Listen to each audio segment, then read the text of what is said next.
This is Marcus Chen, and you're listening to Outbreak FM on 98.3. It's 6:47 a.m. on what should be an ordinary Wednesday morning, October 18th. The sun's just coming up over the city. Temperatures at about 54 degrees. Light fog rolling in from the bay. I've got my usual black coffee here, third cup already, and Sarah just walked into the booth. She's my producer, who keeps this whole operation running.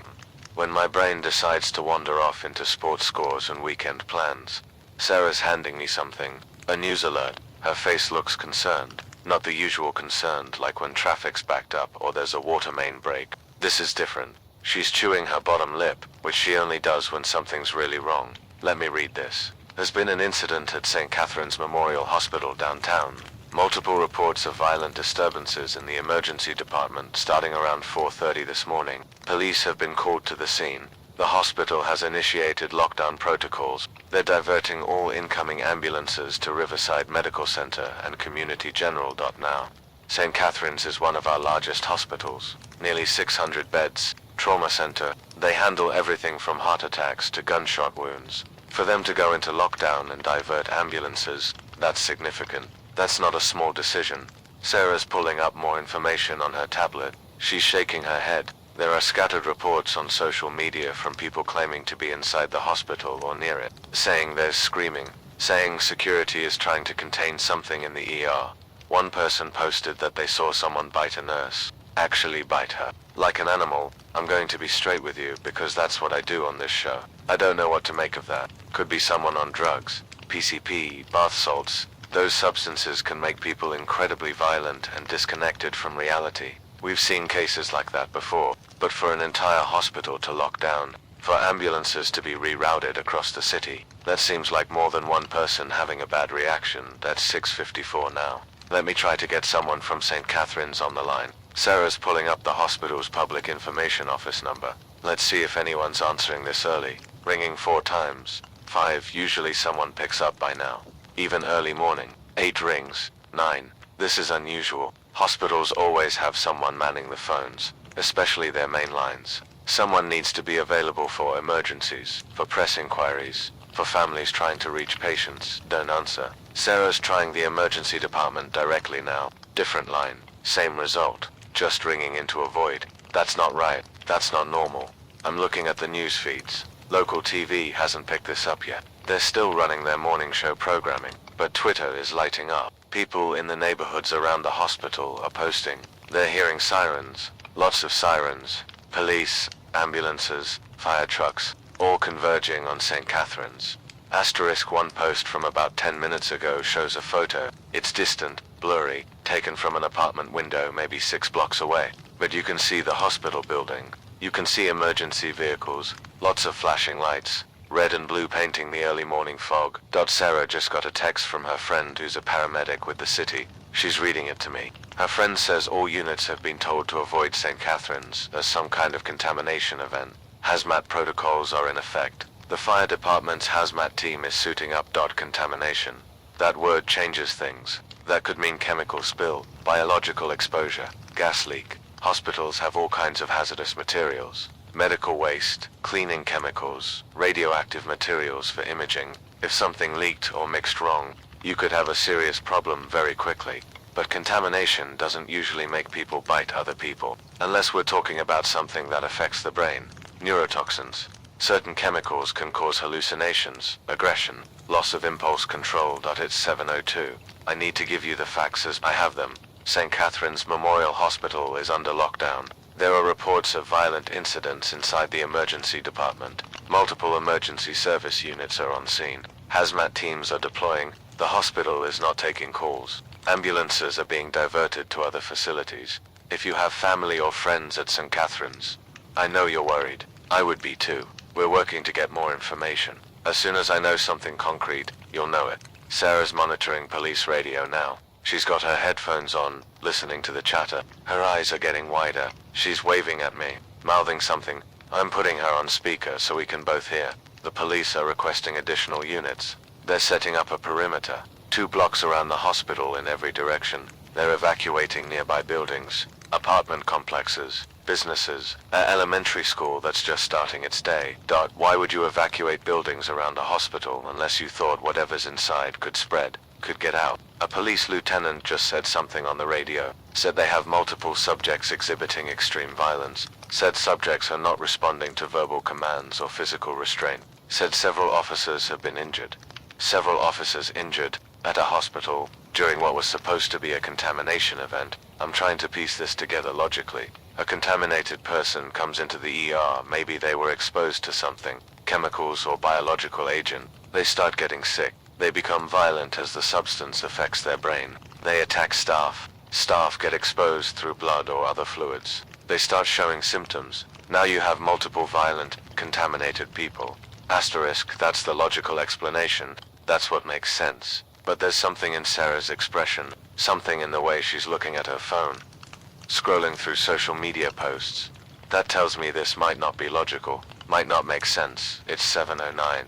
Traffic's starting to pick up on the highways. Morning commutes beginning, but downtown, around St. Catherine's, everything's stopped. Police have closed roads. They're turning people away. Morning shift workers who are heading to the hospital are being redirected. A nurse just posted on Facebook. She was supposed to start her shift at 7 a.m. She arrived at the hospital at 6:45. Police wouldn't let her enter, told her to go home, told her the hospital was closed until further notice. She's asking if anyone knows what's happening, saying she's tried calling colleagues inside, and no one's answering because everyone inside is either dealing with the crisis or they can't get to their phones. Or worse, I don't want to speculate. Speculation without facts is dangerous. It causes panic. But I'm sitting here with fragments of information that don't quite fit together into a complete picture. Sarah just got another text. This one from a different friend, someone who works in the city's emergency management office. The text says they're activating the Emergency Operations Center. Full activation, that only happens for major incidents, hurricanes, terrorist attacks, mass casualty events. What happened at St. Catherine's that requires full activation of emergency management? It's 7:16. The sun's higher now. The fog's burning off. It's going to be a clear, beautiful fall day. And somewhere in our city, in one of our hospitals, something very wrong is happening. I'm Marcus Chen on Outbreak FM 98.3, and I'm staying on the air until we figure out what this is. Sarah's making coffee. It's going to be a long day. Let me try the hospital again. Sarah's dialing. Same result. No answer. Just endless ringing. The mayor's office just released a statement. Brief. Vague. There is an ongoing incident at St. Catherine's Memorial Hospital. Emergency services are responding. The public is advised to avoid the area. More information will be provided as it becomes available. That tells us nothing we didn't already know. Classic holding statement. They're buying time while they figure out what to say. A viewer just called in. We're not putting him on air yet, but Sarah's talking to him on the studio line. He lives in an apartment building 2 blocks from the hospital. He says he can see people in hazmat suits entering the building. He says he counted at least 12 so far. He says there are what look like military vehicles arriving, unmarked, but definitely military style. Armored trucks, military, that escalates this significantly. Local police can handle contamination with hazmat support. If you're bringing in military, you're concerned about something beyond local capacity. It's 7:24. I'm going to share something with you. About 3 years ago, I did a series on pandemic preparedness. Interviewed doctors, public health officials, emergency planners. One thing they all emphasized was how quickly a biological outbreak can overwhelm healthcare facilities. Hospitals become the first line of exposure. Sick people come to hospitals. They expose staff. Staff get sick. The hospital itself becomes a vector for transmission. I'm not saying that's what this is, but the pattern fits. Something got into St. Catherine's, maybe a patient with an unknown disease. Maybe someone exposed to a biological agent. They came to the ER seeking help. They exposed others. Now the hospital's locked down, trying to contain it. The question is, what is it? What disease or agent causes people to become violently aggressive, to bite others? Rabies does that. Late-stage rabies causes hydrophobia, aggression, the compulsion to bite. But rabies takes weeks to progress. You don't go from exposure to violent symptoms in hours. Certain prion diseases can cause aggression, but they're even slower. Mad cow disease, Creutzfeldt-Jakob disease, they destroy the brain over months or years. Bath salts, synthetic cathinones, they can cause extreme violence very quickly. But that's a drug, not a contagion. It wouldn't spread from person to person. I'm running through my mental catalog of infectious diseases, and nothing fits the pattern we're seeing. Sarah's pulling up something on her computer. She's found a post from someone claiming to be a doctor inside St. Catherine's. Posted about 15 minutes ago on a medical professional forum. She's reading it to me. The post says there was a patient brought in around 3 a.m., unconscious. Severe injuries, looked like an assault. Bite marks covering their arms and torso. The patient was unresponsive. Declared dead at 3:47 a.m. Body was being prepared for transfer to the morgue when it suddenly reanimated at approximately 4:15 a.m. Reanimated. That's the word used. The patient who had been declared dead, no heartbeat, no breathing, suddenly moved. Sat up, became violently aggressive. Attacked the nearest staff member, a nurse named Jennifer Alcott. Bit her on the forearm. Drew blood. Security was called. They restrained the patient, but Nurse Alcott started showing symptoms within minutes. Fever, disorientation, aggression. Within 30 minutes, she'd gone into cardiac arrest. She was pronounced dead at 4:53 a.m. At 5:01 a.m. Nurse Alcott, reanimated. Sarah's looking at me. I'm looking at her. Neither of us is saying what we're both thinking. This can't be real. This has to be someone's idea of a sick joke. Someone posting horror fiction on a medical forum for attention. But the timeline matches what we know. The violent disturbances started around 4:30. The lockdown was initiated shortly after. The hazmat teams, the police response, the military vehicles, all of it lines up. It's 7:33. I need to be very careful with what I say next. I need to be responsible, but I also need to be honest with you. If that post is accurate, if it's describing real events, then we're dealing with something unprecedented. Something that causes death, followed by reanimation, followed by violent infectious behavior. I'm not going to say this, I'm not going to go there, because that's fiction. That's movies and TV shows and comic books. That's not real life. But something is happening at St. Catherine's that has mobilized every emergency resource in the city. Something that requires hazmat suits and military support. Something that causes people to die and then move again and attack others. Sarah just showed me another post. Different person, different social media platform. Claims to be a medical resident at St. Catherine's. Says the hospital is in chaos. Says there are infected people throughout the emergency department. Says they're locked in an office on the 3rd floor with several other staff members. Says they can hear screaming from below. The post ends with, "If anyone sees this, tell my family I love them. I don't think we're getting out of here." That was posted 7 minutes ago. I'm calling the police department. Sarah's dialing the non-emergency line. Someone needs to confirm or deny these reports. Someone needs to tell us what's really happening, a dispatcher answered. Professional.com says she can't comment on ongoing operations. Says all media inquiries should be directed to the public information officer. Gives us a number. Sarah's calling the number. It's ringing. Someone picked up. This is Officer David Martinez. Public Information Office. I'm introducing myself. Explaining I'm with Outbreak FM. Asking for information about St. Catherine's. There's a pause. We're preparing a statement. It should be released within the hour. Within the hour. People are posting that they're trapped inside that hospital, and the official response is a statement within the hour. I'm asking directly. Are there casualties? Are people injured or dead? Another pause. I can't confirm specific details at this time. What I can tell you is that we're treating this as a mass casualty incident and a potential public health emergency. We're requesting that all media stay behind the established perimeter and await official updates. Mass casualty incident, that confirms people are hurt or dead. Potential public health emergency, that confirms contagion fears. I'm asking about the reports of people biting others. I can't comment on that specifically. Please wait for the official statement.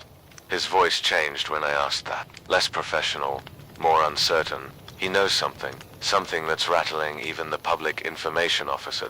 It's 7:41. Officer Martinez has hung up. We got more from what he didn't say than from what he did. Sarah's monitoring multiple sources now. Police radio, social media, news feeds, text messages from her network of contacts. Information is flowing in faster than we can process it. The CDC has been notified. The Centers for Disease Control, that's federal level response. That means this is being treated as a potential national security threat.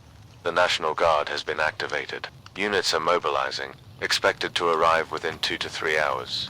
2 to 3 hours? What happens in those 2 to 3 hours? A resident near the hospital just posted video, 30 seconds long, filmed from a high apartment window. Shows the hospital's emergency entrance. You can see people in hazmat suits. You can see what looks like a person being restrained on a gurney. The person is thrashing, fighting against the restraints with inhuman strength. The video's already been shared hundreds of times.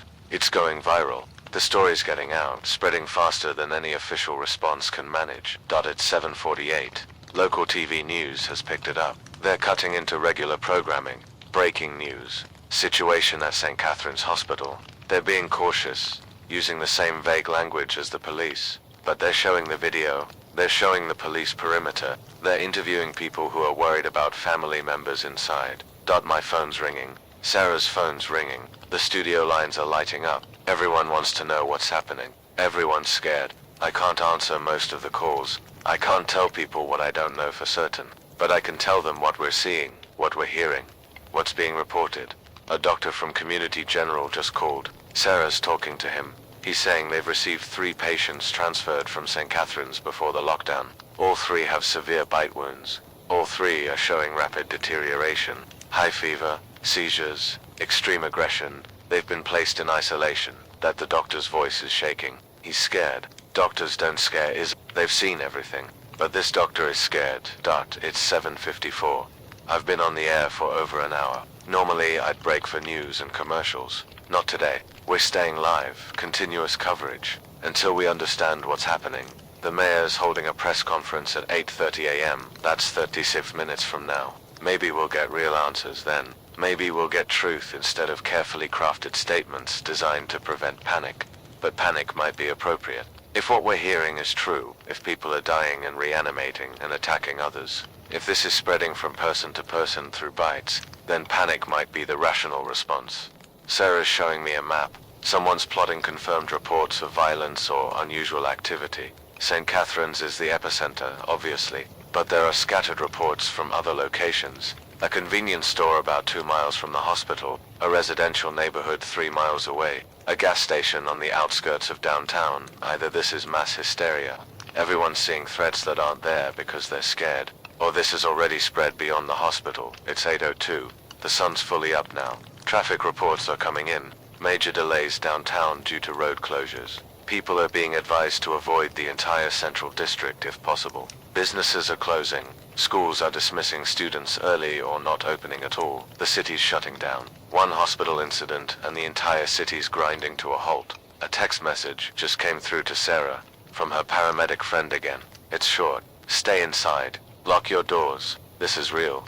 Stay inside. Lock your doors. That's not advice for a contamination event. That's advice for an active threat. For something dangerous loose in the city. I'm looking out the studio window. We're on the 5th floor of an office building in the business district. About 4 miles from St. Catherine's. Far enough to be safe, presumably. But looking out at the city now, in the early morning light, everything looks different. Every person on the sidewalk below could be infected. Every car could contain someone who's been bitten.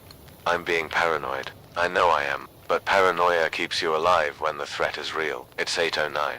Sarah's pulling up the official city emergency alert system. There's a message being prepared. She's got access through her emergency management contact. The message is stark. Emergency alert. Shelter in place order for all residents within 5 miles of St. Catherine's Memorial Hospital. Lock doors and windows. Avoid contact with anyone showing signs of illness or aggression. Do not attempt to leave the shelter in place zone. Emergency services are responding. More information to follow. Shelter in place. 5-mile radius. That's a huge area. That includes downtown, several residential neighborhoods, commercial districts, schools, hospitals. That's not containing a small contamination event. That's containing an outbreak. The alert's going out in 10 minutes. At 8:20 a.m., cell phones across the city are going to scream with that emergency tone. People are going to read that message. Panic is going to set in. But we have 11 minutes to prepare people. 11 minutes to help them understand what's happening before their phones tell them to lock themselves inside. I'm taking a breath, steadying myself. This is what I do. I communicate, I inform. I help people make sense of chaos. Alright, everyone listening to Outbreak FM, I need you to pay very close attention to what I'm about to say. In approximately 10 minutes you're going to receive an emergency alert on your phone. It's going to tell you to shelter in place if you're within 5 miles of St. Catherine's Memorial Hospital. This is not a drill. This is not a test. This is a real emergency. Sarah's nodding at me, encouraging me, keep going. Here's what we know. There's been an outbreak of some kind at the hospital. People have been infected with something that causes extreme illness, followed by death, followed by the reanimated individuals are violent and attack others. The infection appears to spread through bites or blood contact. Anyone who's bitten becomes infected and goes through the same progression. I'm saying it. I'm putting it out there. No more dancing around it.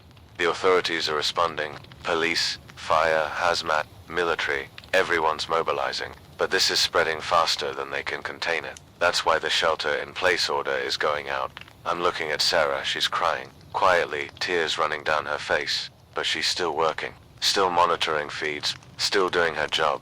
If you're in the affected area, here's what you need to do. Get inside immediately. Any building, your home, your office, a store, anywhere with doors you can lock. Once inside, lock every door and window. Move away from ground floor, if possible. Upper floors are safer. Gather supplies, food, water, anything you might need if you have to stay inside for an extended period. My voice is steady, professional, but inside I'm screaming. If you have weapons, arm yourself. I don't say that lightly, but if infected individuals get inside, you need to be able to defend yourself. Aim for the head. That seems to be the only way to stop them permanently.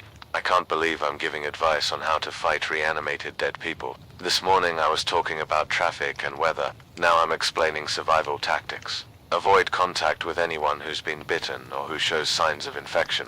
Fever, disorientation, aggression, convulsions. If someone you're with gets bitten, you need to isolate them immediately. I know that's harsh. I know that's terrible to think about, but the infection works fast. You might only have minutes before they turn. Sarah's holding up her phone. The emergency alert's going out early. Right now, 8:13 a.m. Every phone in the city is going off. That distinctive, jarring tone, the message flashing on screens, and in that moment, everything changes. The city knows. Everyone knows. The secret's out. It's 8:14.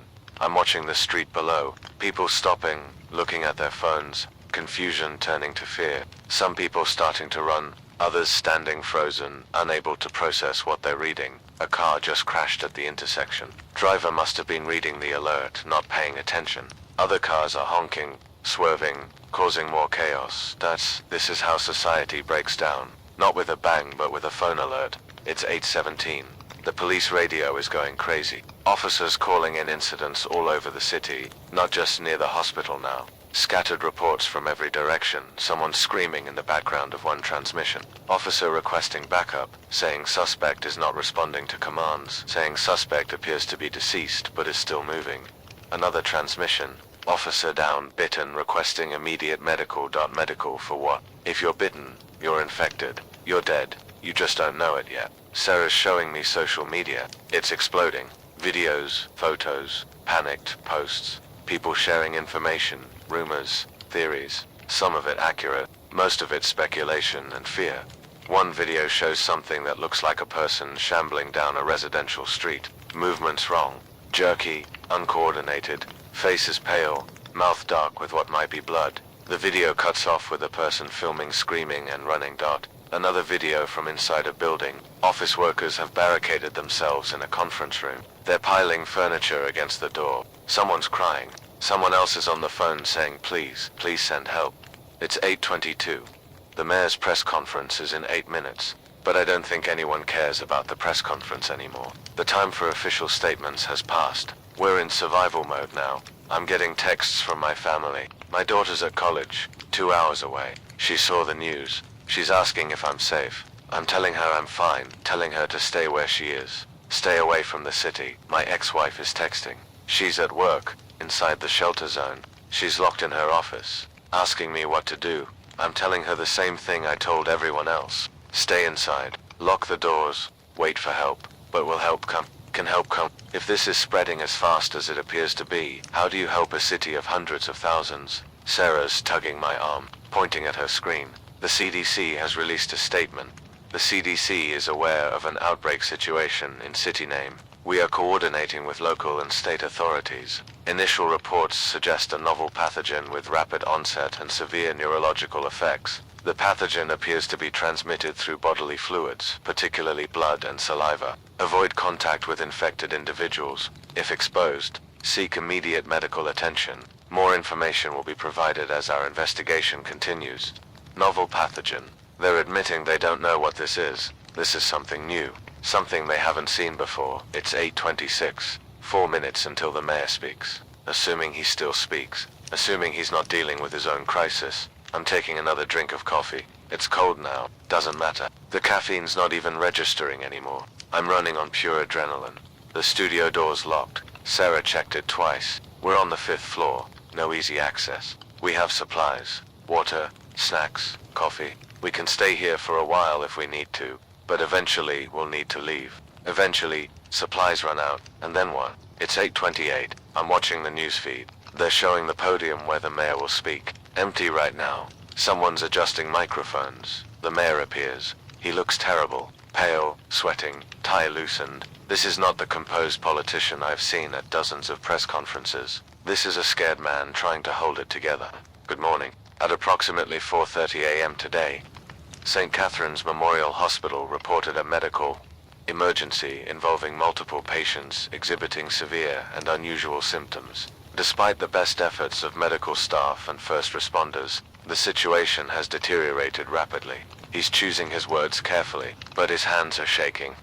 We are dealing with an outbreak of an unknown infectious disease. The disease causes extreme illness followed by death. Deceased individuals appear to reanimate and display violent, aggressive behavior. The disease transmits through bites and blood contact. Transmission is rapid. Symptoms develop within minutes to hours. He said it. The mayor of a major American city has just confirmed that dead people are coming back to life and attacking the living. I am declaring a state of emergency. I am implementing an immediate shelter-in-place order for the entire city. All residents are to remain indoors. Lock your doors and windows. Avoid all contact with infected individuals. Do not attempt to help anyone showing symptoms. Do not attempt to leave the city. The entire city, not just the 5-mile radius. Everyone, the National Guard, is deploying. Federal assistance has been requested. Medical teams are working to understand this disease and develop treatment options. We will get through this, but we need everyone to follow instructions. Stay inside. Stay safe. Wait for further guidance. Questions are being shouted. Reporters pressing forward, but the mayor's walking away. His security detail is surrounding him, moving him out quickly. He didn't take questions. He delivered the message and left. That tells you how bad this is. It's 8:35 a.m.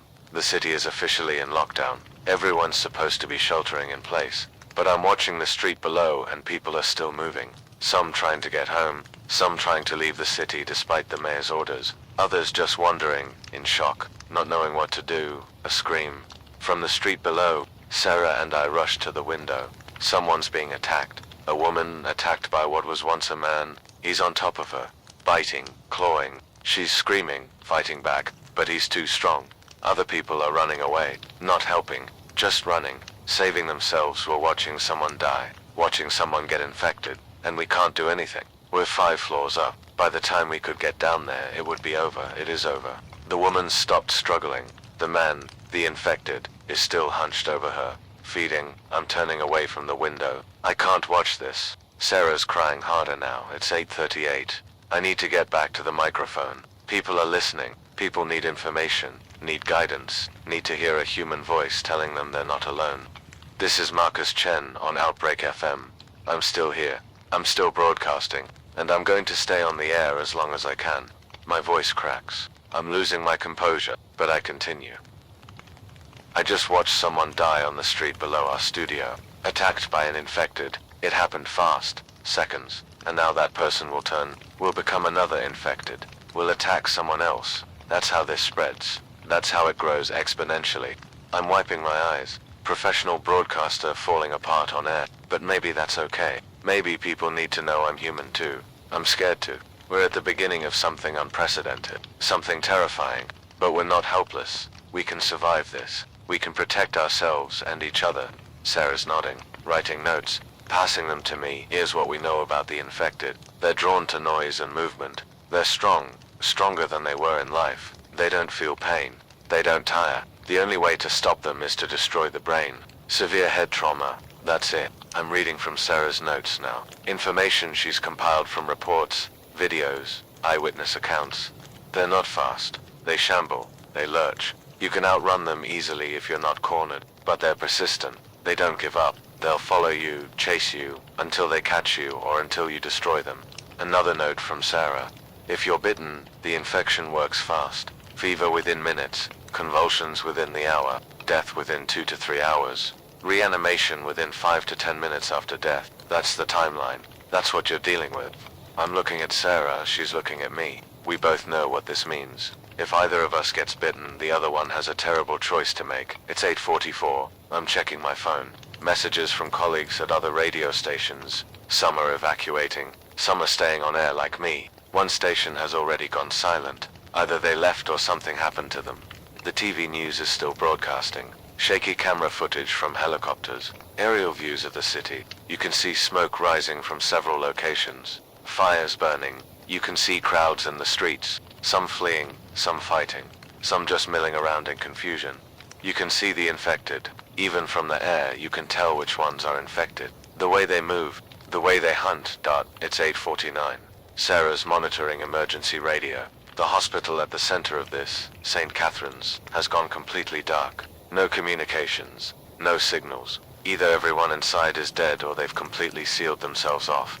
The hazmat teams that went in earlier, no word from them. Military units that were staged nearby, pulled back, regrouping at a safe distance. They're not trying to retake the hospital. They're containing it, letting it burn itself out while they focus on protecting the rest of the packs of city. It's 8:53. I'm getting a call. Unknown number. I'm answering. Marcus Chen. Yes, who's this? Dr. Rebecca Walsh. I'm a virologist with the CDC. I'm coordinating the response to this outbreak. Can you broadcast information for me? A CDC virologist wants to use my show to communicate. This is surreal. Of course. What do you need to say? Tell people this is not a supernatural event. This is a disease. We don't fully understand it yet, but it's biological. It can be studied, it can be understood, and eventually it can be treated or prevented. She sounds calm, professional, but I can hear the strain in her voice. What do you need people to do? Shelter in place. Absolutely critical. The infection spreads through contact. No contact, no spread. If everyone stays inside, the infected have no one to attack. The outbreak burns itself out. We don't know. Days, maybe weeks. Depends on how many are infected, how effectively people shelter, how quickly we can mobilize containment resources. Days or weeks locked inside. That's what she's saying. What about food? Water, supplies? We're working on distribution plans. Military will deliver to homes. But that's still being organized. For now, people need to use what they have. And if you don't have supplies, if you're stuck somewhere without food or water, I pause. Do the best you can, ration, conserve. Help is coming, but it's going to take time. Not a great answer, but probably the only honest one. Dr. Walsh, is there any cure? Any treatment? Another pause. Longer this time? Not yet. We're working on it, but I need to be honest with you. If someone's infected, if they've been bitten, there's nothing we can do for them. The progression is too fast. By the time symptoms appear, the brain damage is irreversible. So if you're bitten, you're dead. That's what she's confirming. How do we know who's infected? Before they turn, fever is the first sign. High fever, 103 or higher, within minutes of exposure. Then confusion, aggression, seizures. If you see those symptoms, the person is infected. Isolate them immediately. Restrain them if possible. Do not let them bite anyone else. Restrain them and watch them die. That's what she's asking people to do. Thank you, Dr. Walsh. I'll share this information. Marcus, stay safe. Keep broadcasting. People need reliable information. You're providing a valuable service. She hangs up. I'm sitting here with my phone in my hand, processing what I just heard. A CDC virologist just confirmed that this is a real disease, that there's no cure, that people need to lock themselves inside for potentially weeks, that if you're bitten, you're going to die and reanimate. This is our reality now. It's 9:02. Sarah's showing me footage from a security camera at a shopping mall. People trying to get inside for shelter. Employees trying to close the gates. Infected in the parking lot, shambling toward the crowd. Panic. Stampede. People crushing each other trying to get through the doors. The infected reaching the crowd. Chaos. The footage cuts out. How many people just died? How many just got infected? How many new infected will rise from that pile of bodies? It's 9:08. I'm broadcasting the information from Dr. Walsh, explaining that this is a disease, not magic or supernatural, explaining that shelter in place is critical, explaining the timeline of infection. People are calling the studio line. Sarah's screening them, looking for useful information to share. One caller is a doctor from Riverside Medical. They're seeing infected patients arrive via ambulance. The ambulance crews didn't know the patients were infected. Now the crews are infected. The ER is being overrun. Another hospital falling. Another caller is trapped in his apartment. Infected are in the hallway outside. He's barricaded the door, but he can hear them scratching, pounding, trying to get in. He's asking how long they'll keep trying. I don't know. No one knows. Maybe they'll give up eventually. Maybe they'll stay there until they rot away to nothing. That's 9:15. Military convoys are moving through the city. Sarah's watching news, helicopters following them. They're not engaging infected. They're setting up checkpoints, establishing a perimeter around the worst affected areas. They're drawing a line. Everything inside the line is lost. Everything outside needs to be protected. Where's that line? How close is it to us? It's 9:21. I need to eat something. Sarah brought sandwiches from the break room earlier. I'm forcing myself to take bites. Need energy. Need to keep functioning. The sandwich tastes like cardboard. My stomach's in knots, but I eat anyway. Sarah's eating too. We're both trying to maintain some semblance of normal routine. It's comforting. It's familiar. It's 9:27. A massive explosion somewhere in the city. We felt it here, 5 floors up. The building shook. Sarah and I looked at each other. What was that? News helicopters are circling toward the source. Smoke rising. A lot of smoke. They're showing it now. A bridge. One of the main bridges connecting downtown to the suburbs. It's been destroyed. Deliberately destroyed. The military blew the bridge. They're cutting off downtown, trapping everyone inside, infected and uninfected alike. We're in downtown. Sarah and I were trapped. It's 9:32. I'm trying to stay calm, trying to keep my voice steady, but inside I'm panicking. They blew the bridge. That means they've given up on saving downtown. They're containing it, sacrificing thousands to save millions. That it makes sense strategically. But strategically and emotionally are very different. My daughter's texting again. She saw the news about the bridge. She's asking if I can get out. I'm telling her no. I'm telling her I'm okay where I am. Safe for now. I'm lying. I don't know if I'm safe. I don't know how long this building will remain secure. It's 9:38. More explosions. Other bridges. All the major routes out of downtown are being cut. The news is showing it. Bridge after bridge collapsing into the river. Dust and debris rising. Downtown is an island now. Isolated. Quarantined. Sarah's showing me something on her tablet. Military orders that leaked online. Downtown is designated as a red zone. No one in or out. No rescue operations. The area is to be contained until the infection is eliminated or burns itself out. Red zone. That's what we're in. It's 9:44. I need to tell listeners the truth. They deserve to know. If you're in downtown, if you're listening from inside what's now the red zone, I need to tell you something. The military has destroyed all the bridges. We're cut off. No one's coming to rescue us. We're on our own. Sarah's crying again. So am I, but I keep talking. That doesn't mean we're doomed. It means we have to save ourselves. We have supplies. We have shelter. We have each other. We can survive this. We just have to outlast the infected. I'm trying to sound hopeful, trying to give people something to hold on to, but the truth is, I don't know if we can survive this. I don't know how long we can last. It's 9:50. 10 hours since this started. Feels like days. Sarah's monitoring social media from inside the red zone. People are organizing, setting up safe zones in sturdy buildings, sharing supplies, creating networks. Humanity finding ways to survive even in the worst circumstances. One group has taken over a high-rise apartment building. They've secured all ground floor entrances. They're using upper floors for shelter. They're establishing watch rotations, rationing food, collecting water. Another group is in a shopping mall. Despite what I saw earlier, some people made it inside safely. They're barricading the entrances. They have food from the stores, water from restaurants, supplies from sporting goods stores. People are adapting, surviving. It's 9:57. A caller is on the line. Sarah's patching them through. Market, this is Thomas Brennan. I'm a security officer at Mercy Tower, about 6 blocks from you. Thomas, are you safe? For now, we've locked down the building, but we're seeing infected on the street. Lots of them. They're spreading through downtown. How many? I'd estimate hundreds just in the blocks around us. And that's growing. Every person who gets bitten adds to their numbers. Hundreds. In just a few hours, hundreds of infected in downtown alone. Thomas, what's your situation? Do you have supplies? We're okay. Building has a cafeteria, vending machines, water fountain. We can last a while. But there are civilians trapped in here. People who were in the building when the lockdown started. Office workers, visitors. About 40 people total. 40 people. His responsibility now. You're doing the right thing. Keep them safe. Keep them calm. Ration the supplies. Wait this out. Marcus, how long do we wait? Days, weeks. What if the infected never leave? I don't have an answer. I'm silent. I'm sorry, Thomas. I don't know. I wish I did. Just take it one day at a time. 1 hour at a time. Alright, thanks, Marcus. Keep broadcasting. It helps to hear a voice. Reminds us we're not alone. He hangs up. It's 10:04, top of the hour. Normally I'd do station identification, but nothing's normal now. This is Marcus Chen on Outbreak FM 98.3. Still here. Still broadcasting. Still alive. That's my new son. Still alive. It's been about 5.5 hours since the outbreak began. Downtown is under quarantine.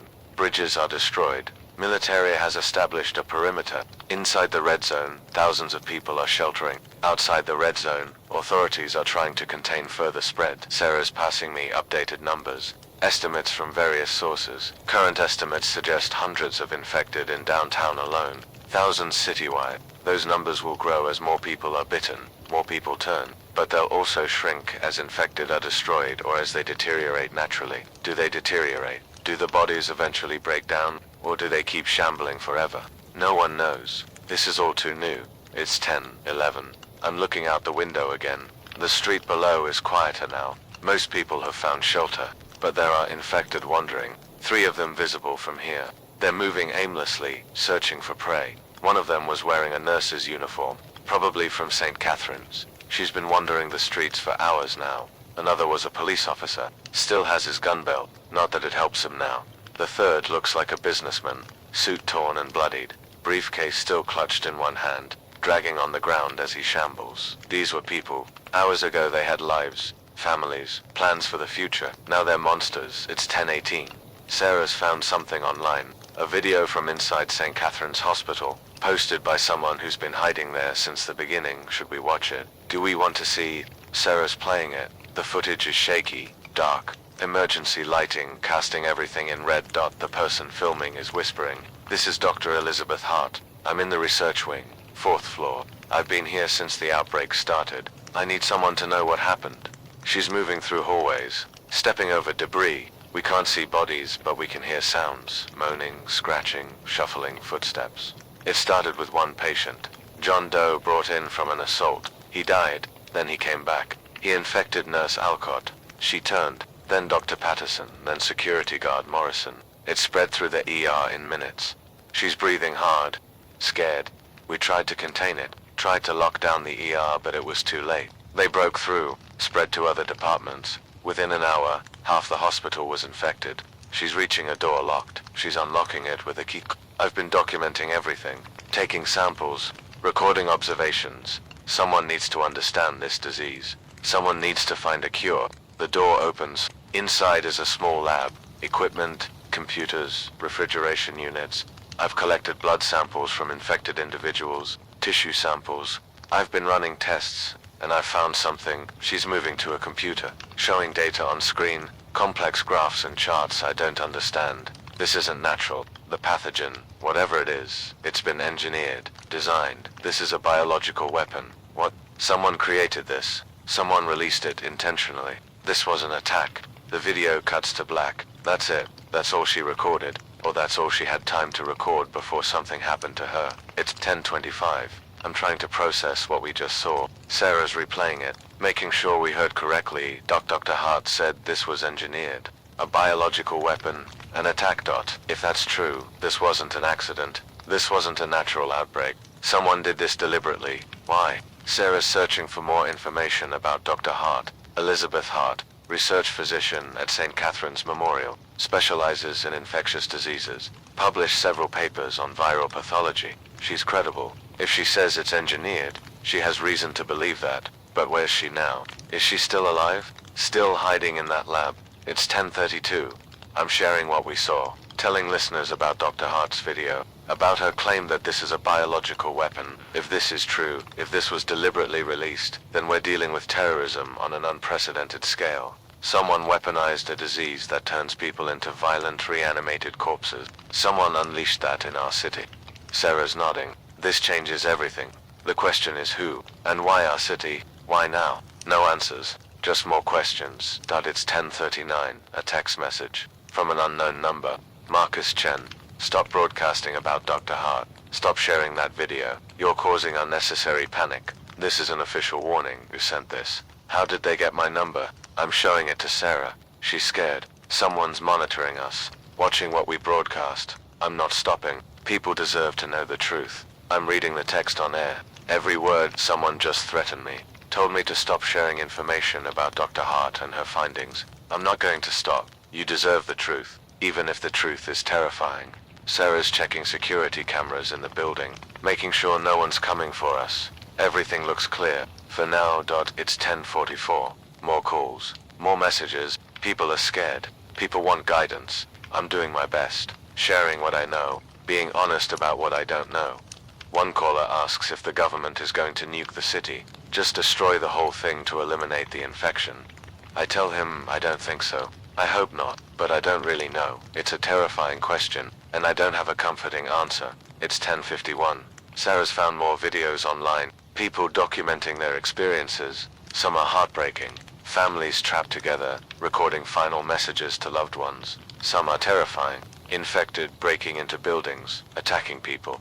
One video shows a father holding his daughter. She's been bitten. He knows what's coming. He's crying, telling her he loves her, telling her it's going to be okay. It's not going to be okay. In an hour, maybe less, she's going to die, and then she's going to reanimate, and he's going to have to decide what to do. I can't even imagine. It's 10:58. We're approaching 6 hours of continuous broadcasting. Sarah and I are exhausted, but we're not stopping. People are depending on us. As long as we're on the air, as long as they can hear my voice, they know someone's still out there. Someone's still fighting. It's 11:03.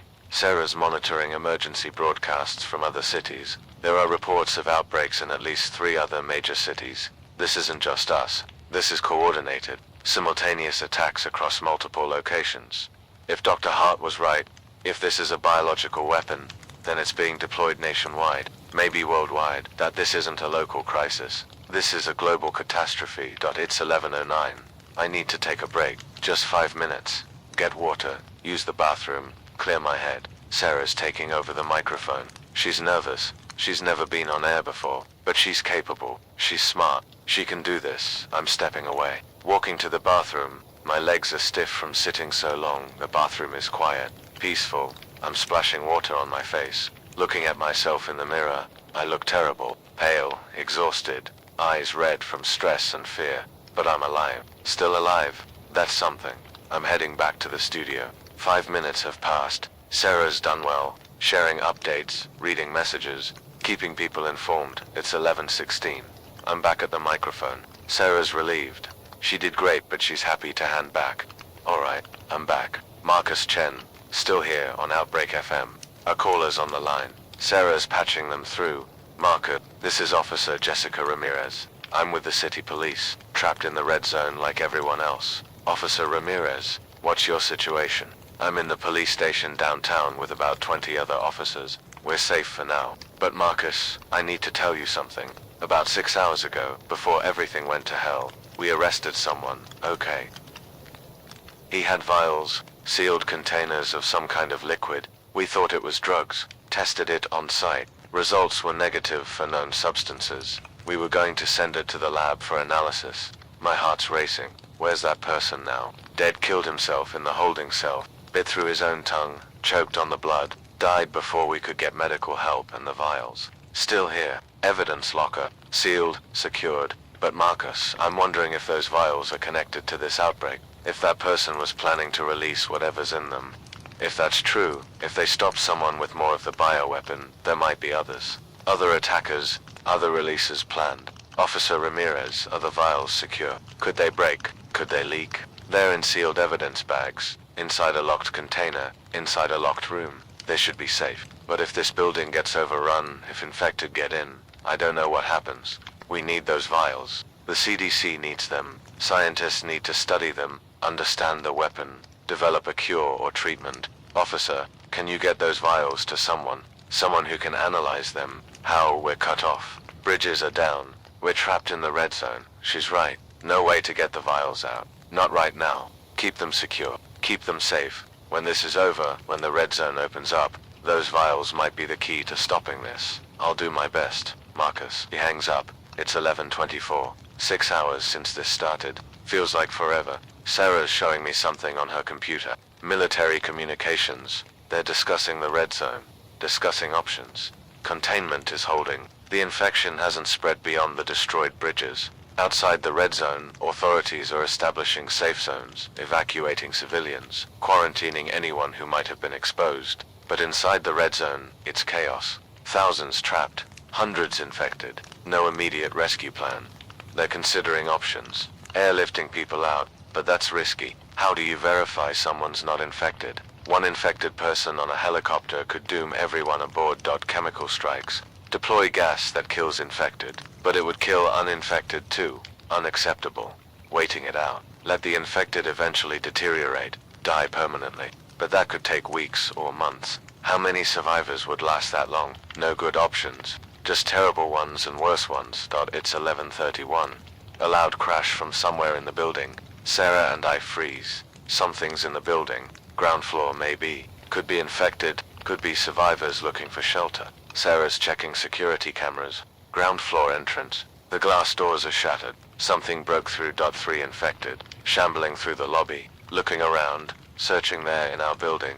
It's 11:34. I'm trying to stay calm. We're on the 5th floor. Doors are locked. Stairwell doors are heavy. Should slow infected down. But they're here. In our building. And eventually they might find their way up.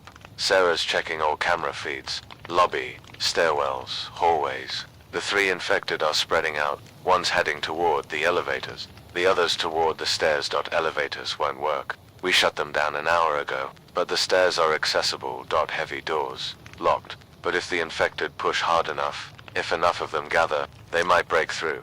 It's 11:37. The infected on the stairs is pushing against the door. The door's holding, but he's persistent. Keeps pushing, pulling, scratching. How long will that door last? Sarah's suggesting we move. Go higher in the building. More floors between us and them, but this is the broadcast studio. All our equipment is here. If we leave, we go silent. I'm not ready to go silent. It's 11:42. The infected is still at the stairwell door, making noise, banging, but not making progress. The other 2 in the lobby are just wandering, aimless. We're safe. For now. I'm back on the microphone. People need to know what's happening. Infected have entered our building. They're on the ground floor. We're monitoring them. We're safe for the moment. But I wanted you to know, because if something happens, if we have to evacuate or if we're compromised, you'll understand why we go silent. Sarah is shaking her head. She doesn't want me being so blunt, but people deserve honesty. It's 11:48. The infected at the door has given up. He's shambling away, down the stairs, back to the lobby maybe. That's good. That's very good. But it shows the threat is real. Infected are in our building. We're not as safe as we thought. It's 11:54. Sarah's suggesting we eat again. Keep our energy up. I'm not hungry, but I eat anyway. Crackers and peanut butter. Tastes like survival. It's 12:02. Noon, 6.5 hours in. I'm updating listeners, giving them the current status. We're at the midpoint of the first day. The outbreak started around 4:30 a.m. It's now just after noon. In that time, the infection has spread throughout downtown, forced a military quarantine, trapped thousands of people, and killed hundreds, maybe thousands more. Sarah's confirming numbers. Outside the red zone, authorities are containing the situation. Inside the red zone, survivors are sheltering, waiting, hoping, and the infected are hunting, wandering the streets, breaking into buildings, searching for the living. I'm looking out the window. The infected nurse is still out there. She's been joined by others. A small group now, 5 or 6. Moving together, not coordinated, just moving in the same direction. If you're listening from outside the red zone, stay where you are. Follow official instructions. Don't try to help people inside. Don't try to rescue anyone. The quarantine is there for a reason. Breaking it risks spreading the infection to safe areas. I'm speaking to my daughter now, though she probably can't hear this broadcast from 2 hours away. And if you're listening from inside the red zone, Hold on. Help is coming. Eventually, when it's safe. When authorities can secure the area. You just have to survive until then. It's 12:09. Sarah's getting messages from people thanking us. Thanking me for staying on the air. For giving them information and hope. I'm not a hero. I'm just a guy with a microphone. But if that helps, I'll keep doing it. It's 12:15.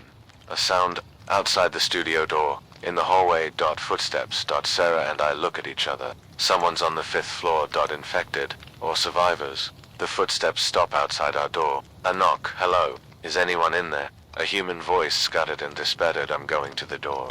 Sarah's grabbing something heavy. A fire extinguisher.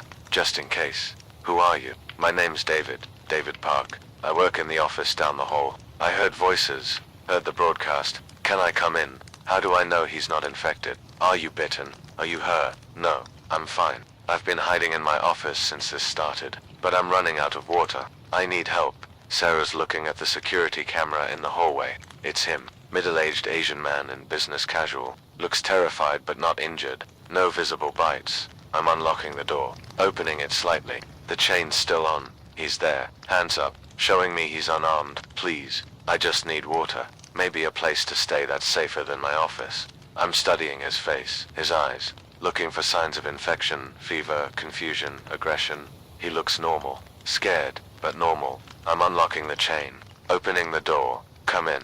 Quickly, he enters. I'm locking the door behind him immediately. Sarah's scanning him. Looking for injuries, bites, scratches. I'm fine, he's saying. I swear. I've been alone since this morning. No contact with anyone. I'm choosing to believe him. We need to trust someone eventually. Welcome to Outbreak FM. I'm Marcus. This is Sarah, I know.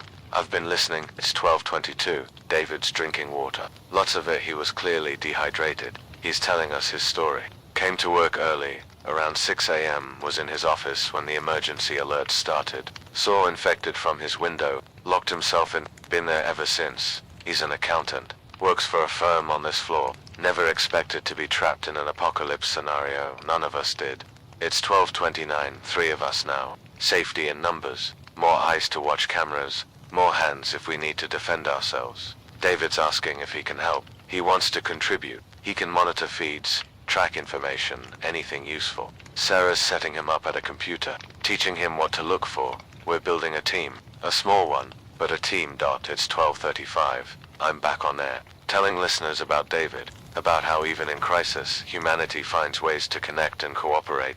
We're stronger together. Remember that. Find people you can trust. Work together. Watch each other's backs. That's how we survive. It's 12:42. David's monitoring social media, finding updates from other parts of the red zone. A group in a hotel has secured the building. They're organizing supply runs to nearby stores. Risky, but necessary. Another group in an office tower is using drones to scout the streets, to see where infected are concentrated, to find safe routes. People are adapting, finding creative solutions. Humanity's resilient. Even when dead things are trying to eat us. It's 12:49. Sarah's making more coffee. We're all going to need it. This is going to be a long day. A long week. A long however long this takes. David's asking about my family. I'm telling him about my daughter. About my ex. About how they're hopefully safe. He's telling me about his wife and son. They live in the suburbs, outside the red zone. He's been texting them. They're alive. Scared, but alive. That's what matters. The people we love. Keeping them safe. Giving them reason to hope. It's 12:56, almost 7 hours since this started. The infected in our lobby are still there, but they haven't come upstairs. They're just there, existing, waiting for prey. We're safe in our 5th floor bubble, for now, as long as supplies last. As long as the doors hold. As long as we don't make stupid mistakes. It's 1:03 p.m., afternoon now. The sun's high. It's actually a beautiful day outside. Clear sky, mild temperature. Shame about the zombie apocalypse. Sarah laughs when I say that. A real, genuine laugh. First time any of us has laughed since this morning. Humor. Even now, maybe especially now that it's 1:09, I'm continuing to broadcast. Sharing information, reading messages, connecting people. This is my purpose. This is what I can do. Marcus Chen on Outbreak FM. Still here. Still broadcasting. Still alive. And as long as I'm alive, I'll keep talking. Keep informing. Keep giving people hope, because hope is all we have left.